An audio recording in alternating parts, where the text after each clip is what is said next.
My name's Drake, and my goal is to be a motivational speaker. I just walked around and just started doing it. It's the first day I've kind of actually committed to it. I just laid down a real good speech. I'm really upset I didn't get it on film, but I was just so in the flow, and my heart was just telling me, this is what I'm supposed to do. I just kind of just impulsed, and I haven't really prepared anything, but I just want to start by saying I'm a landscaper in the Tampa Bay area. I'm from Marion County, Georgia. Growing up, I kind of was spoiled. I really didn't know what I wanted to be, and that was a big setback because there was really no motivation to be anything. I knew I always wanted to be a landscaper maybe one day because that's what my stepdad did, and that's was the goal I had. So I'm here today to start with y'all. This is my first time. You have no idea how nervous this is, but this is what it takes. This is, So, I'm just going to start out. First of all, your teacher's here. I know probably some of y'all give them a hard time like I did. Please, kids. They're trying to give you free knowledge. This is the first thing to being successful. Accepting help, accepting stuff, accepting what you don't know. If you pull over on the side of the road because you have a flat tire and somebody comes up to help you, you're not going to turn them away. So, why turn this teacher away that's trying to help you? Come here, buddy. I got my dog in here too, by the way. He's listening. He probably thinks I'm crazy. But yeah, just don't turn away. Be courteous. They're trying to help you. This is free education. If I could go back and learn what I didn't know today, oh man, I would be this much farther. I would be that much more to do what I want, to take care of my family, to take care of my loved ones, to take care of my girlfriend, to take care of myself. I'd be making more money, but anyways, that's neither here nor there. As long as you figure out you got to get your life on track and you got to listen to your teacher. Be courteous to them. I'd rather be courteous to them and them help me than somebody help me broken down the side of the road. I can take my tail, walk down to the gas station, find out what I need to fix this flat, and come back. So I just, challenge y'all to learn something today that you didn't know yesterday. Therefore, that's just the key to everything. Just listen to people. Anyways, I know probably like me, you probably made fun of them or there. Just say shoes, for instance, shoe designers. If you want to be a shoe designer, you probably walk around here and make fun of other kids, can't afford this, can't afford that. Well, that's where you're wrong. That's the number one problem with people nowadays. They don't like what they don't know. Therefore, I'm going to learn what this kid likes, what that kid's like. I'm going to take into consideration what this majority of people wearing, what this majority of people. Oh, I don't like that majority, so I'm just going to shut out their style. No. Shoe designer. I'm going to design a shoe that's going to sell to everybody. I'm going to be the best shoe designer in here because I'm going to have something for everybody. Good boy. He's being so good. I'm going to be the best shoe designer because I'm going to sell to everybody. Because that's how you make more money. So just get outside your circle. I see these kids, they don't know what they don't outside their circle. Well, how are you supposed to be successful? You don't know what's outside your circle. I need to have as much knowledge and as much networking because, more networking you have no idea how many jobs I've gotten because I knew this and that person. And wow, they knew somebody who lived in an apartment complex, so they hooked me up, So that's first step. Get outside second step. Get outside your circle.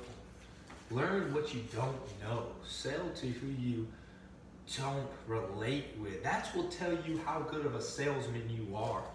And you're always selling. You're selling yourself every day. You go get a job application, you fill that out, you are selling yourself. That is a sales application. So build your network, diversify your interests, figure out what other people like. Make friends with the cool people, nerdy people, jock people.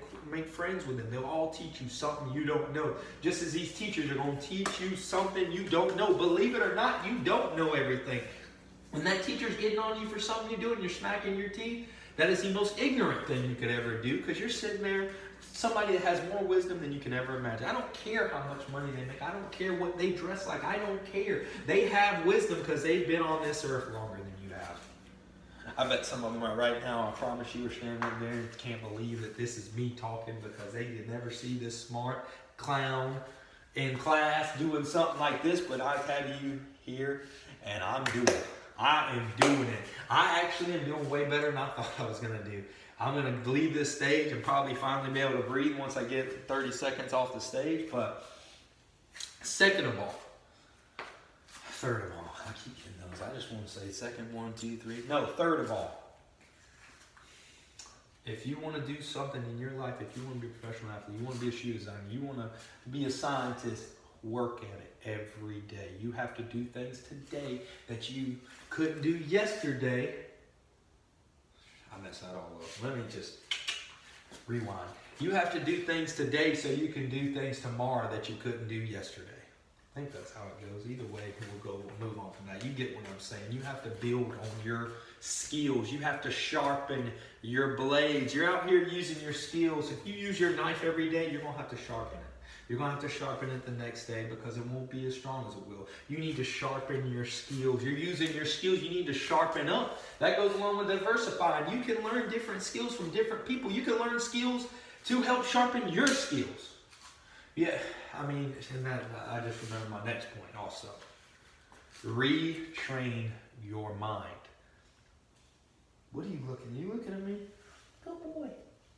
Retrain your mind. I used to ride around, and I first started driving my first truck, running my crew of landscapers, and we had about 4 guys on the crew, and we had one crew to start out with. I would just ride and look on my phone, be over here, just BSing with them, blah, blah, blah.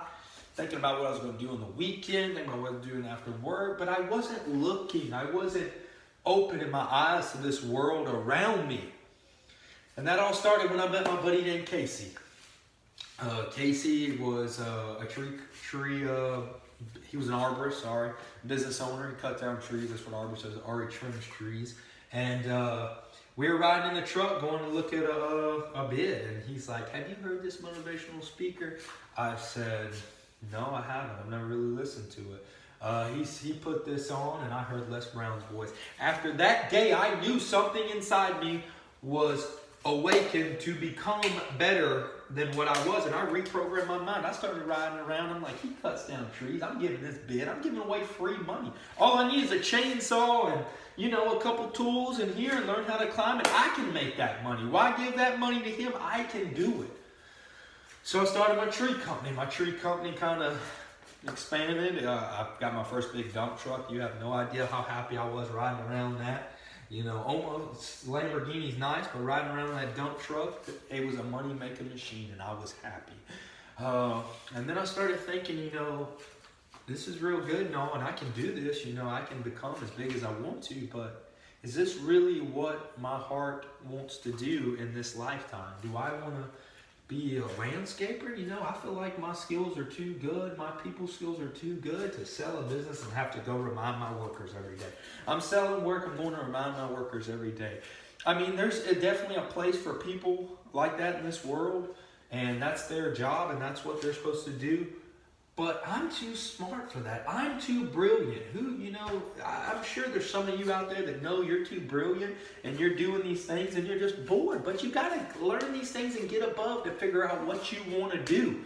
Grind hard, and life will present you with opportunities when you're open up and you reprogrammed your mind to see the world as it is. Don't walk around here with these horses with these blinders on. They don't see anything walking past them. They're called blinders, so they don't get attention drawn to everything but their set course determined by somebody else.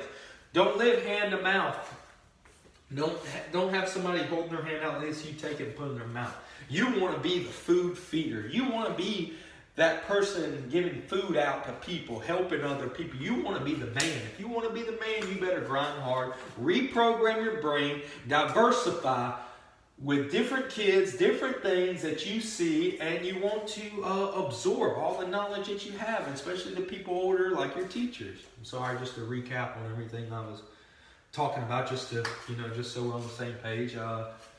Yeah, it's Les Brown. He changed my life. Casey changed my life. I started surrounding all my friends own businesses, and that's who I chose to hang around. I slowly noticed that friends that I didn't need, I needed to cut out because they were not doing things to be greater. They were not doing the things they need. And yeah, people tell me when I was starting out, oh, your dad had money, your parents have money. I don't care. When you start using this, Les Brown would say, when somebody's opinion, Mr. Washington was Les Brown's teacher when he was a kid and told him he could do anything. He told Les Brown, don't let other people's opinion become you. You're better than that. I don't care, you're a spoiled kid, blah, blah, blah.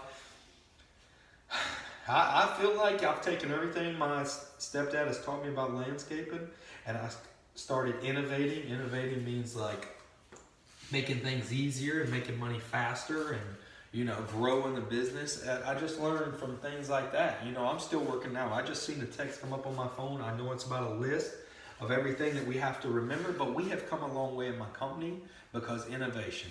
We're trying to make it better. I'm trying to make it easier and easier. It's very hard. It's difficult.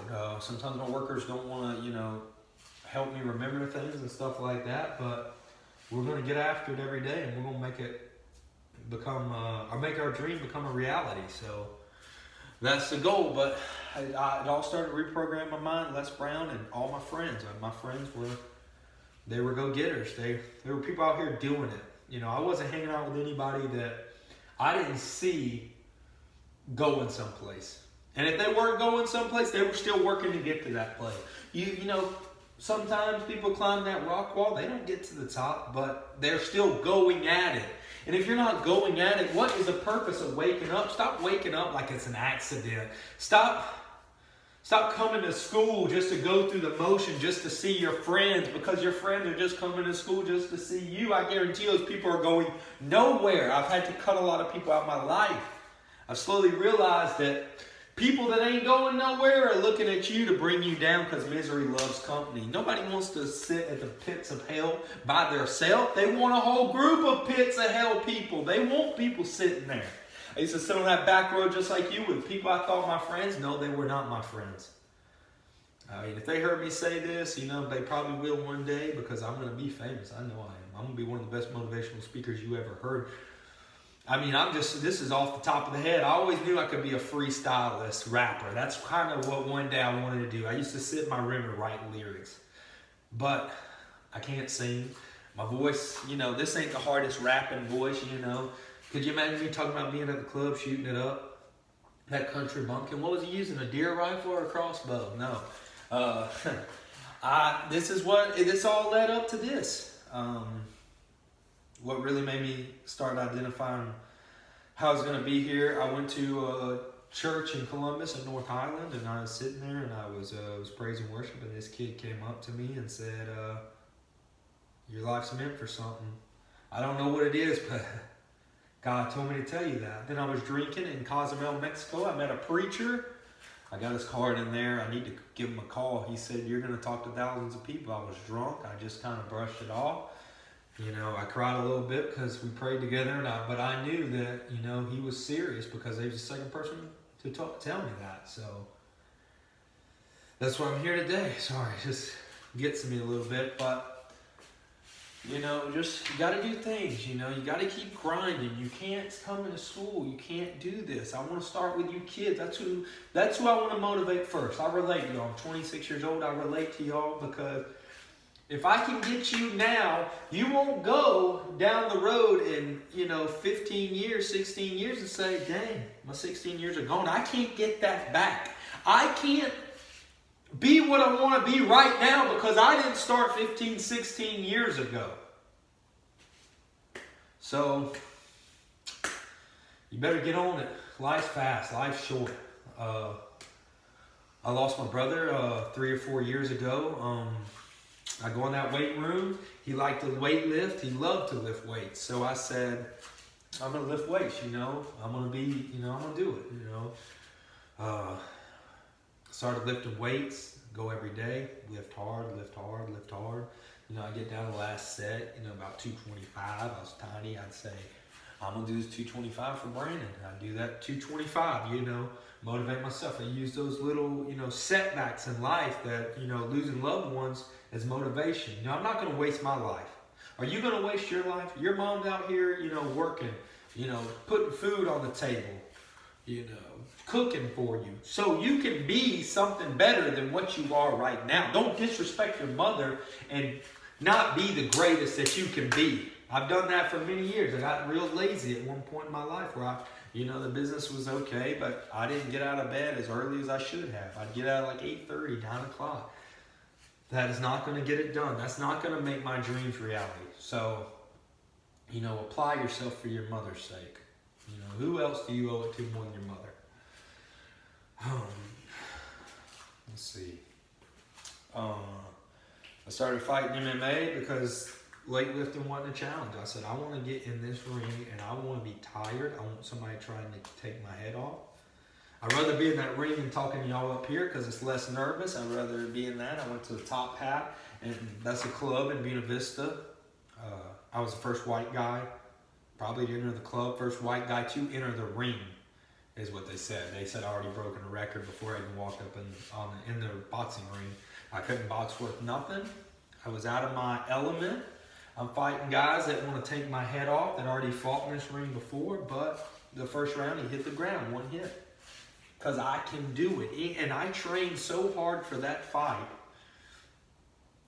He's everything but cardio, because I'll tell you I was pretty winded. I trained so hard for that fight just to, and even though it wasn't a big ordeal, it wasn't some big fight, I just had to prove to myself. And sometimes we need that to let us know that we are capable of anything. And if you want to be something, then you're capable of it. Don't let anybody tell you you're not. I don't care if you're the best. You want to be the best janitor in the world. Start cleaning and practicing today to be that best janitor in the world.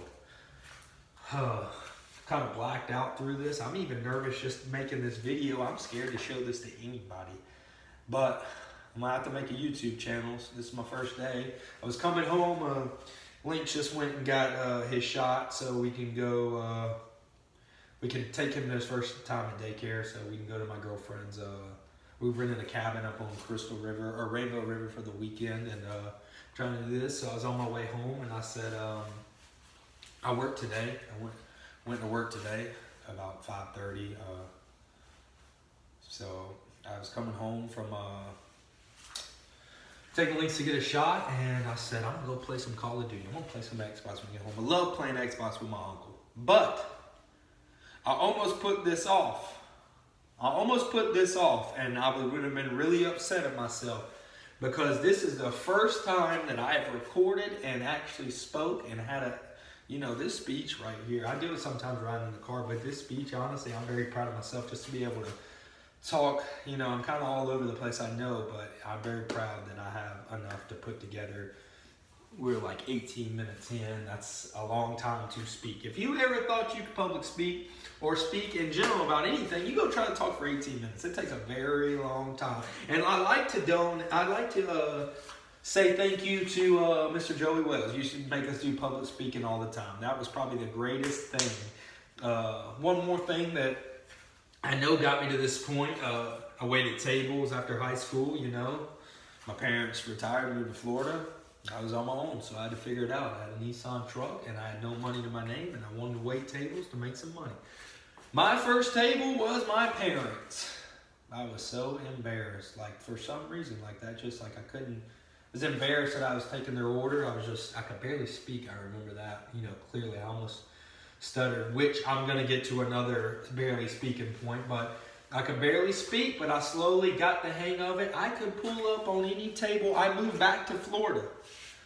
And I started busting tables because they wouldn't let me, serve because I didn't have any experience with seafood. So I bust tables 2 weeks in because I was so good with their customer service. I would roll up to a table, and I've been working on it. I just want to talk to somebody. I'd roll up to that table, and I would start a conversation up. I started a conversation with the Yankees owner. He had an R1 street bike just like mine, but he had the first one. I didn't have the first one, but I could talk to anybody. I first started my landscaping business. I looked exactly like Justin Bieber. I know that's funny. I look just like him when I was younger. So, you know, I'm out here trying to sell this landscaping business. We bought an $800 Dodge, or $1,200, $1,500, something like that. That's the price of it, not the model. The $1,500 Dodge is like $1,500, and we got a mower, we got a blower, edger, weed eater. So we went and started doing a couple properties. We had like 3 properties I worked like probably like 5, 6, 7, 8 hours a week. Made about $100. Didn't make much of nothing, but that's what got me started. So I had to go sell. I had to go try to sell. I walked into my first apartment complex. I almost threw up because I was so nervous to talk. I couldn't get this speech out, sick to my stomach, gagging, you know, because I was so nervous. I didn't know what to say. I was like, yeah, I'm like a little kid. I can't even grow facial hair. He's not. I mean, who would buy from me? You're trusting me with you. If I don't do my job, that property manager's regional manager is going to come down on him hard. So I'm putting his life in jeopardy, and no, that guy never called me today. Shame on him, because he shortly after that had to fire his company, and I knew I was better than that company. I knew I was better. But anyways, I started selling. I started cold calling. I remember one property I went in, it's called Brittany Bay in Largo, Florida. I went in there, I said, hey, I was just checking to see how your landscaping's going. I was driving by in the area. Assistant manager comes out, she has no idea what she's talking about. She's been hanging out with one group of friends, the wrong ones, I definitely guarantee that. She said, we're really happy with our landscaper. I hear the manager in the background, we're accepting bids. And I'm listening to this lady talk. I'm like, man, I think she's saying something. If I didn't say that, I wouldn't have scored this job. So anyways, I put in my bid, and I'm walking around counting the palm trees. And the construction, the regional construction manager, he's not in charge of, you know, maintenance. Landscaping maintenance is cutting the grass every week. He's not in charge of that. He was in charge of the trees and, you know, the major construction, like removing trees. I said, can I give you a tree bid? He actually asked for an irrigation bid. I asked him about the dead trees. So I got my irrigation tech out there, and I asked him about his tree work. I counted up that trees, 46 grand worth of tree work. Would be if I still land it. We're actually in the middle of just giving the bid. I know it's like sounded like we hadn't got it. That's because, I mean, like we had it, but that's probably because I'm caught up in the moment. But no, we are still in the, we just sent the bid out to 46 grand, and he's very, you know, it seems like he's going to go with us. I've got my fingers crossed. This will be my biggest tree work contract that I ever had, and I'm praying. So it's all about, you know, adjusting your skills. And I started from, you know, Dave, look at that kid that's selling 46 grand worth of tree work. Look at that kid that was throwing up, gagging, because he couldn't talk to a property manager, because in his head, he already defeated himself. Ooh, I get real pumped up when I start talking like that, because I know I just made a good point. Don't defeat yourself. If we have a PowerPoint, which we don't, I'd say put it on the board. Put it on the PowerPoint in big letters. I'd have it sashay in like that. But anyways, that's besides the point. One day we will have a PowerPoint, just like one day we sold that 46 grand tree work. And I believe we're going to sell it. I actually know we're going to sell it. I also know I want to be a public speaker because, like I said, I'm bored with what I'm doing. And my name's Drake Melhot, and I'm going to put this up on YouTube, and I'm going to see what everybody's reaction is. You can make fun of me. You can say, listen to that country bumpkin. He's stupid. He's blah, blah, blah. He's not going to make it. You know, he's not going to be anybody, but that's fine. If you have time to hate, you know, if you want to hate, at least I'm getting some feedback. I'm going to try to not let y'all hurt my feelings, but whatever. You know, everybody has feelings, but I'm going to make it, and I'm very happy about this. This is my first speech, and it went really well. 24 minutes, that is a long time to talk. Some of us don't even like to wait for 24 minutes in traffic. Reprogram your mind. You know, get off your tail and reprogram your mind. Go do things that other people ain't doing to become the best, to become what you want to become. And I'd like to thank you. If you watch this whole video through, please just hit a like. If you have any questions, you know, if you want to make fun of me, whatever, if you have anything, you know, just comment. You know, the haters are. If I start getting haters on here, I know I'm actually doing it. I mean, that's what I'm gonna tell myself to go to sleep at night. But if I get haters, I'm actually know I'm doing it. So thank you. Please subscribe. I would love to have 1 subscriber. If I get 1 subscriber, I'm gonna freak out. I honestly am gonna freak out. If I get 1 more like or 1 subscribe, I'm gonna start making these videos on the regular. If I get anything, a comment, I don't care if it's a mean comment, I'm gonna go out my way and do it. Hater, if you subscribe to me, I promise I'll make a video just to talk about that. Thanks for your time, everybody. God bless. I hope everything's going good in your life. Oh yeah, I'd like to say one more thing. You know, don't be a negative person. That's I can't get off. I can't get off without going on this. I've had these scammers call me. Like the first time they did it, they got me. They scared the crap out of me. I don't want to cuss. I want to one day talk to kids, so I don't want to cuss. They scared the crap out of me. I had this guy call. This is the Bureau of Investigation. Your taxes are 2016. Blah blah blah. I'm officer blah blah, badge number blah blah blah. I thought they had me. So then once I figured out that it was them, I started answering. I'd call them and call them and call them and hang up and call them and cuss them out and all this. Then I got on the phone with one time. He cussed me out and we cussed back and forth and we made fun of each other. Blah blah blah. Said things I shouldn't have said. I'm sorry, buddy. I said things that I shouldn't have said, and at the end of that conversation, I realized I want to be a motivational speaker. I don't care. You know, I know that what they're doing is wrong, but I don't need to put down anybody. You know, don't tell them what they're going through in their life. So I told him, I'm better than what I said to him, and I'm sorry. You know, I don't care. I'm better than that. And starting today, I'm going to try to be as positive as I can. I'm no more getting upset at people at work and stuff like that. Or, you know, Howard and stuff when we have arguments. That's my boss, my stepdad, Howard. I get in arguments because, you know, and I'll just get angry when there's a problem and he does it too. We need to learn to adapt and fix the problem and move on, because that's what business owners do. You can't get angry. Yes, sometimes there is a point to get mad, but you can't get angry and react irrational. And I think that's the first time I ever used the word irrational. Look at this speech. I'm just going out hitting all the bells and whistles. But anyways, you can't act now I can't even say the word irrational, because there's a problem in your life. If you see a problem or a speed bump, adjust your speed, get over that speed bump. That's going to be my new saying. Adjust the speed, get over that speed bump.